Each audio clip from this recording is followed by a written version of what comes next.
This is the iPhone 7 Plus. This may be one of Apple's most controversial phones. In this video, I want to see how this phone does in 2024. So this phone came out in September 2016. The iPhone 7 Plus has more RAM, a bigger display, and a improved camera system over the iPhone 7. So first off, going into the phone's design, it is definitely looking outdated, especially compared to newer iPhones. But I will say this, the 7 Plus's design looks good. I like this red color that they had. I had one of these red 7 Pluses personally back in 2017. I like how the camera looks. I like how, the phone is rounded. I actually really like the white display on the red aluminum housing. And yes, this is an aluminum housing, so it won't crack, but it's also not going to feel as premium. It's not going to support wireless charging, just stuff like that. It's a little bit of an older design, but besides that, it has the Lightning port, which up until 2023 was the most recent iPhone port, and this was the first iPhone to support stereo speakers, so this speaker will work in coordination with this speaker to pretty much bring stereo audio, which overall is a big improvement. I think this was one of the biggest improvements of the 7 Plus because it makes the audio clearer, louder, just gives a better experience. If this speaker is blocked, audio will still come out of that speaker. So that's the good parts of the 7 Plus. It also had this nice solid state home button, which reduced moving parts and makes these phones actually quite reliable in that regard. Now, in other regards, this phone is not too reliable though. So pretty much the cellular antenna in this phone is really weak, the baseband in particular, and it will break after minor falls.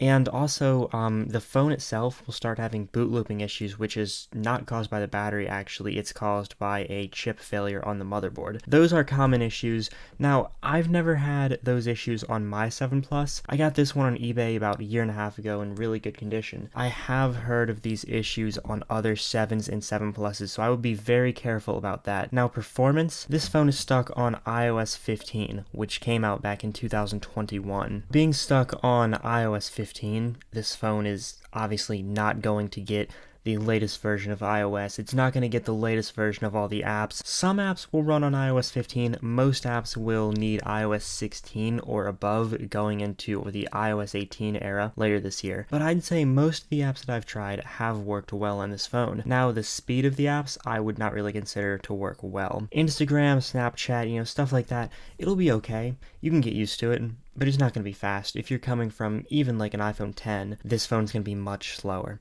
I would say, honestly, a prepaid budget phone might start getting about this fast. Those budget phones are pretty awful, though. But I'd say if you're looking for a fast phone, this might not be the proper phone to buy. So another thing is these phones came in 32, 128, and 256 gigabyte variants. Do not get 32 gigabytes. It's going to fill up within like a week because iOS takes up like at least 10 gigabytes on iOS 15, I think. It's not a good experience to deal with a 32 gigabyte phone. I would say another kind of failure point on this phone is the display. Now, it's not like an unreliable panel. It can't compete with these modern displays. It's an LCD panel, it's 5.5 inches. The bezels are pretty big, it has this home button, which in my opinion is pretty useless. And then it has the top speaker up here. All of this tech has been condensed into a smaller device, starting with the iPhone 10 and the iPhone 12 and 15s. All those are going to have a larger display in a smaller form factor. This phone is big. Now, big phones usually have big batteries, so I actually went and replaced this phone's battery myself. But before that, it had like 78% health. It didn't really last that well.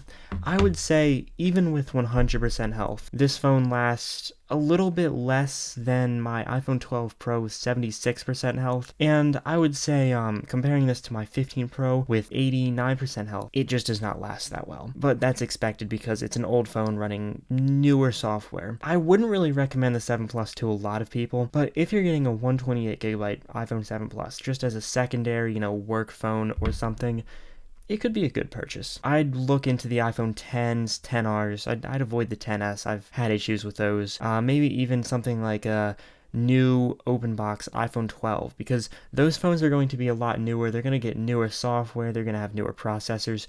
The 7 Plus and the 7 are beginning to be kind of the lowest end phone that I'd recommend somebody even remotely look at. But that's just my thoughts here. Hopefully this video was helpful. With that said, thank you for watching and goodbye.